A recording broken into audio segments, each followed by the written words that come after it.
What separates a product that sells 50 units from one that sells 5,000? It comes down to one thing: your big believable promise. The promise you make about how your product or service helps your audience achieve their deepest desire. Get this right, and you stop chasing customers. They come to you. The 3 big mistakes. What's stopping you from selling? Before we get to what works, let's cover what doesn't. There are 3 critical mistakes most people make when crafting their offer, and they're all avoidable. Wrong promise, wrong people, and no research. We'll break each one down now. Mistake 1. Making the wrong promise. The first mistake is promising something nobody actually wants. It's easy to fall in love with your own product and its features. But if those features don't connect to what your customer already cares about, you're screaming into a void. Here's the hard truth. You can't make people want something they don't already want. Your job is to discover what they desire, then show how your product gets them there. Mistake 2. Targeting the wrong people.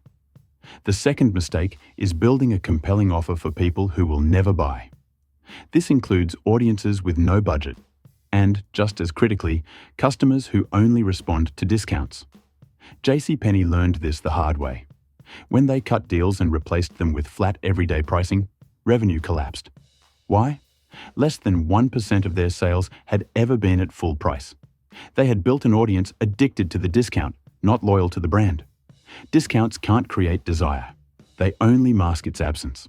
You want customers who are not just able to pay, but delighted to. The 3 real people technique. So how do you find the right promise for the right people? Skip the theoretical ideal customer avatar. It's a fictional person you invented. It tells you nothing real. Instead, do this. Find 3 real people you believe can benefit from what you do, and talk to them. Not a survey of thousands, not hours of research, just 3 genuine conversations. After talking to just a few people who are truly in your market, you'll already see the patterns. Quality beats quantity every time. Breakthrough insights. 3 discoveries that change everything. Those conversations unlock what are called breakthrough insights. Discoveries that fundamentally change how you talk to your audience and what you promise them. There are 3 you need. Their one big desire, the real words they use, and their context. Each one is a key that opens the door to seeing your customer as they really are, not as you imagined them to be.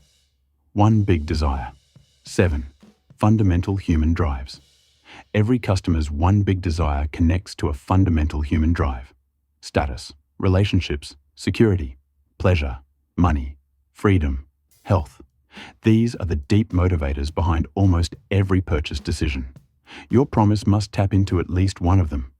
The deeper the desire, the more powerful your offer, and the less selling you actually have to do. Interview. Question 1. What are your biggest struggles and frustrations? When you sit down with your 3 real people, start here. Ask them, what are you dealing with right now? What's your biggest frustration in this area? What challenges keep coming up? What do you want to change this year? Listen for pain. It's the clearest signal of desire. When someone keeps returning to the same problem, that's the promise worth making. Use open-ended questions only.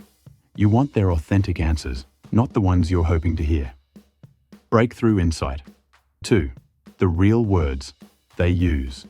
Here's where most people miss a massive opportunity. The exact language your customers use to describe their problems is gold. Don't paraphrase it, use it. A real example. A course originally named its sections pre-pitch, pitch, and post-pitch. When real customers heard those words, they recoiled. So the names changed to preview, offer, and wow experience. Same content, completely different reception.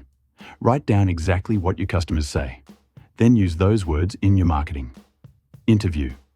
Question 2. What does success look like? How would you know if you achieved it? Once you understand their pain, explore their vision. Ask them, what would your life look like if this problem were gone? How would you know you'd achieved it? What does success look like to you? These answers give you the destination your promise needs to point toward. In their words, not yours. That's the language that will make your offer feel like it was written specifically for them. Breakthrough insight. 3. Their context. Finally, Understand the world your customer actually lives in. What have they tried before? What didn't work, and why? Who do they follow? What do they read? Have they paid for solutions in this space before? Context tells you how much they already know, how skeptical they are, and where they are in their journey. It shapes how you communicate credibility and frame your offer. If they've spent money trying to solve this problem before, even without success, that's a strong signal. You're in the right market. Now just do it better. Your next step: find 3 real people. Have 1 real conversation each. Here's what to do right now. Find 3 real people. Have 1 genuine conversation with each. Uncover their one big desire. Write down their exact words. Understand their context and history. Then take those insights and build your big believable promise. One that connects what you do to what they already deeply want. That's the difference between an offer that gets ignored and one that sells.